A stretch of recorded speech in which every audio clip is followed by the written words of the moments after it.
ನಂತರ ಸಭಾಧ್ಯಕ್ಷರೇ, ನಾವು ಪ್ರಸ್ತಾಪಿಸ್ತಾ ಇರೋ ವಿಚಾರಗಳು ಇದರಲ್ಲಿ ಇವತ್ತು ಯಾಕೆ ಇದು ಅದೇನೋ ಅವ್ರು ಹೆಸರಿಟ್ಟಿದ್ದಾರೆ, ಗ್ರಾಮ್ಜಿ ರಾಮ್ಜಿ ಅದೇನೋ ಹೆಸರಿಟ್ಟಿದ್ದಾರೆ.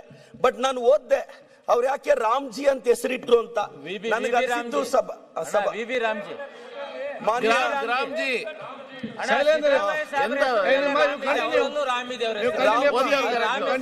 ರಾಮ್ಜಿ ಅನ್ನೋ ಹೆಸರು ಯಾಕಿಟ್ರು ಅಂದ್ರೆ, ಸಭಾಧ್ಯಕ್ಷರೇ, ಅಯೋಧ್ಯೆಯಲ್ಲಿ ರಾಮ ಮಂದಿರ ಕಟ್ಟಿದ್ರು, ಅಯೋಧ್ಯೆಯಲ್ಲಿ ಶ್ರೀರಾಮಚಂದ್ರ ಇಂಡಿಯಾ ಕೂಟಕ್ಕೆ ಒಲಿದು ಬಿಟ್ರು. ಸೊ ರಾಮ ಒಲಿಲಿಲ್ಲ. ಸೊ ಅಯೋಧ್ಯೆಯಲ್ಲಿ ರಾಮ ಮಂದಿರ ಕಟ್ಟಿದ್ರು, ಶ್ರೀರಾಮಚಂದ್ರ ಇಂಡಿಯಾ ಕೂಟಕ್ಕೆ ಒಲಿದ್ರು. ರಾಮ ಒಲಿಲ್ಲ, ಮತ್ತೊಮ್ಮೆ ಒಲಿಸೋ ಪ್ರಯತ್ನ ಪಟ್ರು.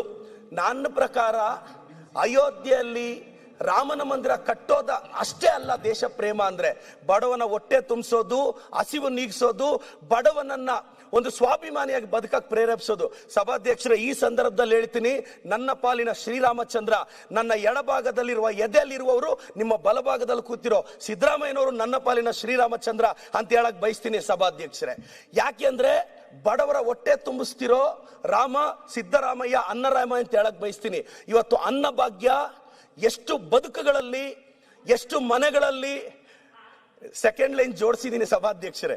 ಅದು ಬರೋವರೆಗೂ ಬಿಜೆಪಿ ಸ್ನೇಹಿತರು ಕಾಯ್ಬೇಕು ಅನ್ನೋದು ನನ್ನ ವಿನಂತಿ. ನಾನು ಸಭಾಧ್ಯಕ್ಷರೇ, ಇವತ್ತು ಗೃಹಲಕ್ಷ್ಮಿನ ನಮ್ಮ ಪಂಚ ಗ್ಯಾರಂಟಿಗಳನ್ನ ಕಿಂಗ್ಸ್ ಕಾಲೇಜ್ ಅವರು ಹೇಳಿದ್ದಾರೆ, revolutionary changes in grass root administration ಅಂತ ಹೇಳಿದ್ದಾರೆ.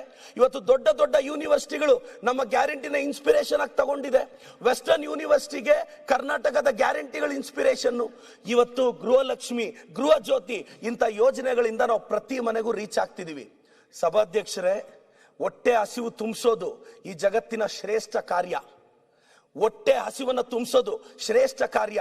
ಅನ್ನಭಾಗ್ಯ ಈ ದೇಶದ ಫುಡ್ ಸೆಕ್ಯೂರಿಟಿ ಬಿಲ್ಗೂ ಇನ್ಸ್ಪಿರೇಷನ್. ಅಂತ ಬಿಲ್ ತಂದಾಗ ಅದಕ್ಕೆ ದೊಡ್ಡ ಸ್ಫೂರ್ತಿ ನಮ್ಮ ಸಿದ್ದರಾಮಯ್ಯ ಸಾಹೇಬರು ಮತ್ತೆ ನಮ್ಮ ಡಿ ಕೆ ಶಿವಕುಮಾರ್ ಸಾಹೇಬ್ರ ಸರ್ಕಾರ ಅಂತ ನಾನು ಹೇಳೋದಕ್ಕೆ ಗೌರವದಿಂದ ಹೇಳಕ್ ಬಯಸ್ತೇನೆ ಸಭಾಧ್ಯಕ್ಷರೇ.